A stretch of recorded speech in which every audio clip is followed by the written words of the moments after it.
ओम पूर्णमदः पूर्णमिदं पूर्णात् पूर्णमुदच्यते पूर्णस्य पूर्णमादाय पूर्णमेवावशिष्यते। ओम शांति शांति शांति।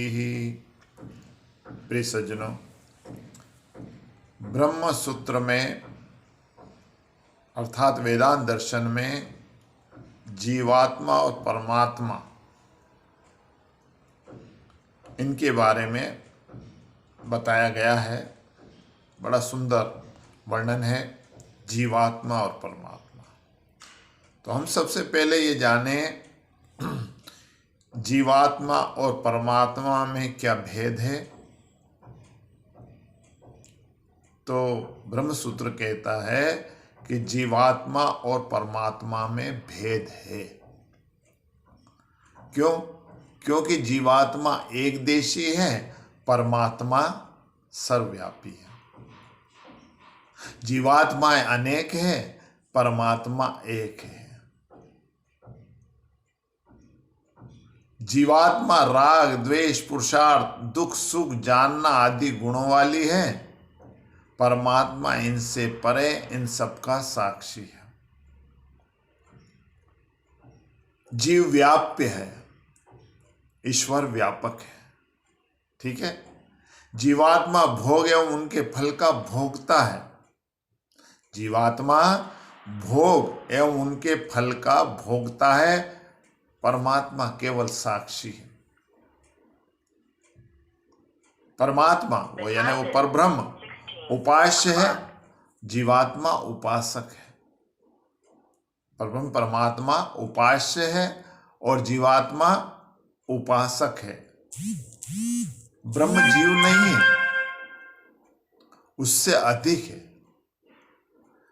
जीव अल्पज्ञ है तो ब्रह्म सर्वज्ञ है। जीव ईश्वर के अधीन है, परमात्मा उसका शासक एवं स्वामी है। वह प्रकृति का भी स्वामी है। ब्रह्म जानने योग्य है, जीवात्मा जानने वाला है। ब्रह्म जानने योग्य है और जीवात्मा जानने वाला है।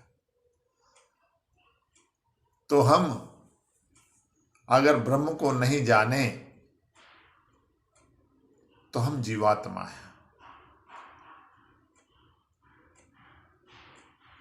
ब्रह्म को जानने वाला जीवात्मा है।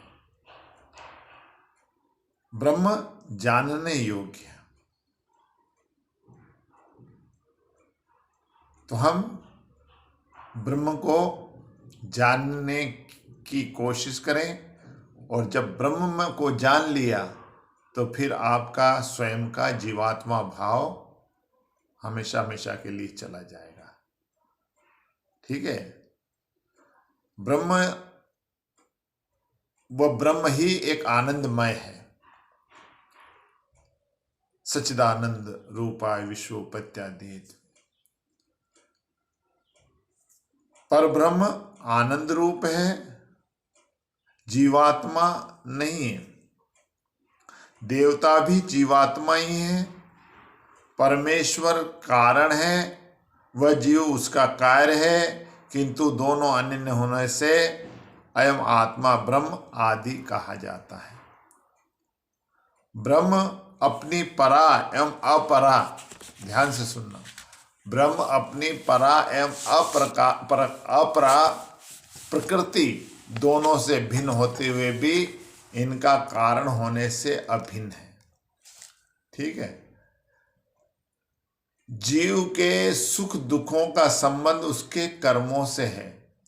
ईश्वर स्वयं सुख दुख नहीं देता। जीव और उसके कर्म अनादि है। प्रलय काल में भी उसकी सत्ता एवं सूक्ष्म विभाग का अभाव नहीं होता। नए कल्प में फिर उसी के अनुसार रचना होती है। जिस प्रकार नमक जल में घुलकर भी अपनी सत्ता को मिटा नहीं देता, उसी प्रकार जीव एवं कर्म ब्रह्म में सूक्ष्म रूप में विद्यमान रहते हैं और प्रलय काल में भी जीव अपने आप मुक्त नहीं होते। तो ये जीवात्मा नित्य शाश्वत व पुराण है। शरीर के नाश होने से इसका नाश नहीं होता। जीवात्मा का जड़ प्रकृति और जीव दोनों ही प्रलय काल में भी अपने धर्मों का त्याग नहीं करते। जीवात्मा नित्य है, उसका नाश नहीं होता, वह परलोक में जाकर पुनः लौटता है। जीवात्मा अणुस्वरूप है, वह विभु अर्थात व्यापक नहीं है। जहाँ आत्मा को विभु कहा गया है वहाँ उसका अर्थ परमात्मा से है।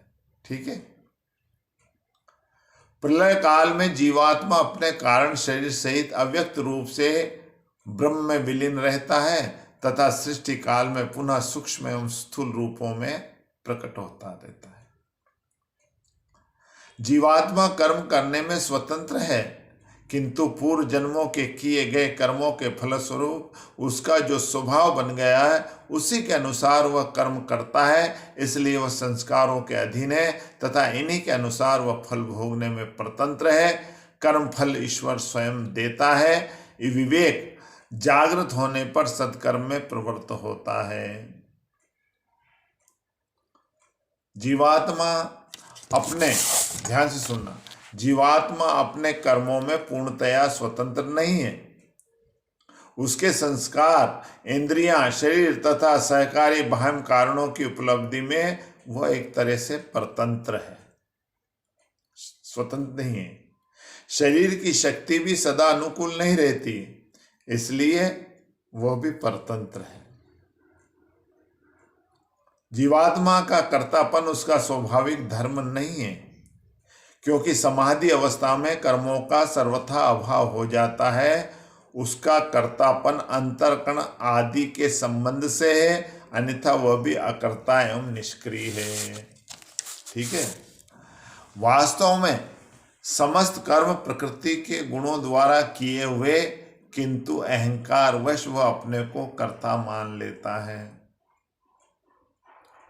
जीवात्मा का कर्तापन परमेश्वर के सहयोग एवं उसकी शक्ति से है, इसलिए उसका कर्तापन ईश्वराधीन है, किंतु वह अपने को कर्ता मानता है, इसलिए वह भोक्ता हो जाता है। जीवात्मा को नवीन कर्म करने की शक्ति एवं सामग्री पूर्वकृत कर्म संस्कारों की अपेक्षा से ही प्राप्त होती है। तो पॉइंट टू पॉइंट इसमें बताया है। ईश्वर द्वारा दी गई शक्ति एवं सामग्री का सदुपयोग वह विवेक द्वारा करके सदा चरण में प्रवृत्त हो सकता है। इसमें वह स्वतंत्र है। दुरुपयोग करने पर ईश्वर दोषी नहीं है, इसलिए विधि निषेध शास्त्रों की आवश्यकता है। और ध्यान देना, जीव ईश्वर का ही अंश है। ईश्वर अंश जीव अविनाशी। जीव ईश्वर का ही अंश है। उसका ईश्वर से संबंध संतान एवं पिता की भांति है, किंतु ईश्वर उसके सुख दुखों में लिप्त नहीं होता।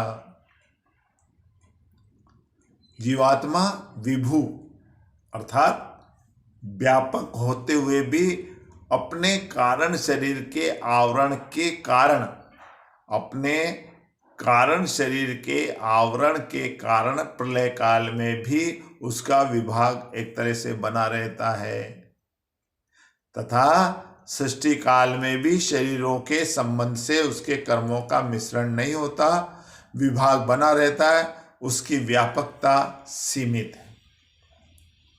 फिर कहा है कि जीवों को ईश्वर का अंश न मानकर स्वतंत्र मानने पर उनके कर्मफल की व्यवस्था नहीं हो सकती।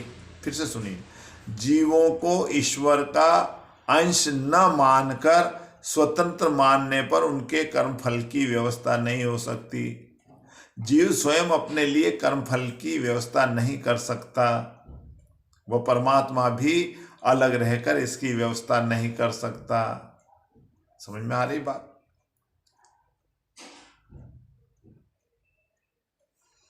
जीवों को ईश्वर का अंश न मानकर स्वतंत्र मानने पर उनके कर्मफल की व्यवस्था नहीं हो सकती। जीव स्वयं अपने लिए कर्मफल की व्यवस्था नहीं कर सकता, वह परमात्मा भी अलग रहकर इसकी व्यवस्था नहीं कर सकता। फिर का बताया है कि इन विधि निषेध आदेशों का संबंध केवल शरीर से है। शरीर की अधिष्ठाता जीवात्मा है, वह भी नित्य है, वह परमेश्वर के साथ ही स्वभाव में रहने वाला है। जगत की रचना करना जीवात्मा का कार्य नहीं है, उसमें कर्म करने की शक्ति परमात्मा से ही प्राप्त होती है। वह परब्रह्म ही सबका अंतरात्मा है, जीवात्मा सबका अंतरात्मा नहीं है। वो परमात्मा, वो परब्रह्म परमात्मा ही सबकी अंतरात्मा है, जीवात्मा सबका अंतरात्मा नहीं है। जीवात्मा तथा परमात्मा की एकता, जीवात्मा तथा परमात्मा की एकता उपासना की दृष्टि से ही स्थापित की गई है। फिर से सुनिए, जीवात्मा तथा परमात्मा की एकता उपासना की दृष्टि से स्थापित की गई है, अन्यथा दोनों में भेद है। परमात्मा के जो धर्म है वे जीवात्मा में नहीं है। दोनों के धर्मों में कोई समानता नहीं है, इसलिए उनमें सर्वथा अभेद नहीं माना जा सकता। अंत में परब्रह्म ही सर्वश्रेष्ठ दृष्टा है, वही सर्वश्रेष्ठ ज्ञाता है। इसकी अपेक्षा जीव दृष्टा होते हुए भी उसका दृष्टापन परमेश्वर के ही कारण है, इसलिए उसे सर्वश्रेष्ठ कहा गया है। हरिओम तत्सत, हरिओम तत्सत, हरिओम तत्सत।